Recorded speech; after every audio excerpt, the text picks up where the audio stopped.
क्यों आए भगवान शिव महाकाली के पैरों के नीचे। दैत्य रक्तबीज ने कठोर तप के बल पर वर पाया था कि अगर उसके खून की एक बूंद भी धरती पर गिरेगी तो उससे अनेक दैत्य पैदा हो जाएंगे। उसने अपनी शक्तियों का प्रयोग निर्दोष लोगों पर करना शुरू कर दिया। धीरे धीरे उसने अपना आतंक तीनों लोकों पर मचा दिया। देवताओं ने उससे युद्ध के लिए ललकारा। भयंकर युद्ध का आगाज हुआ। देवता अपनी पूरी शक्ति लगाकर रक्तबीज का नाश करने को तत्पर थे, मगर जैसे ही उसके शरीर की एक भी बूंद खून धरती पर गिरती, उस एक बूंद से अनेक रक्तबीज पैदा हो जाते। सभी देवता मिलकर महाकाली की शरण में गए। मां काली असल में सुंदरी रूप भगवती दुर्गा का काला और डरावना रूप है, जिनकी उत्पत्ति राक्षसों को मारने के लिए ही हुई थी। महाकाली ने देवताओं की रक्षा के लिए विकराल रूप धारण कर युद्ध भूमि में प्रवेश किया।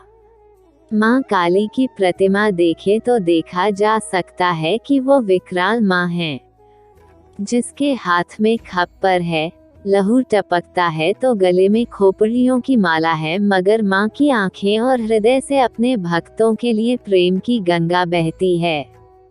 महाकाली ने राक्षसों का वध करना आरंभ किया, लेकिन रक्तबीज के खून की एक भी बूंद धरती पर गिरती तो उससे अनेक दानवों का जन्म हो जाता, जिससे युद्ध भूमि में दैत्यों की संख्या बढ़ने लगी।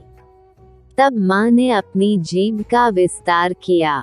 दानवों का एक बूंद खून धरती पर गिरने की बजाय उनकी जीभ पर गिरने लगा। वह लाशों के ढेर लगाती गई और उनका खून पीने लगी। इस तरह महाकाली ने रक्तबीज का वध किया, लेकिन तब तक महाकाली का गुस्सा इतना विकराल रूप से चुका था कि उनको शांत करना जरूरी था, मगर हर कोई उनके समीप जाने से भी डर रहा था। सभी देवता भगवान शिव के पास गए और महाकाली को शांत करने के लिए प्रार्थना करने लगे। भगवान शिव ने उन्हें बहुत प्रकार से शांत करने की कोशिश करी। जब सभी प्रयास विफल हो गए तो वह उनके मार्ग में लेट गए। जब उनके चरण भगवान शिव पर पड़े तो वह एकदम से ठिठक गई। उनका क्रोध शांत हो गया।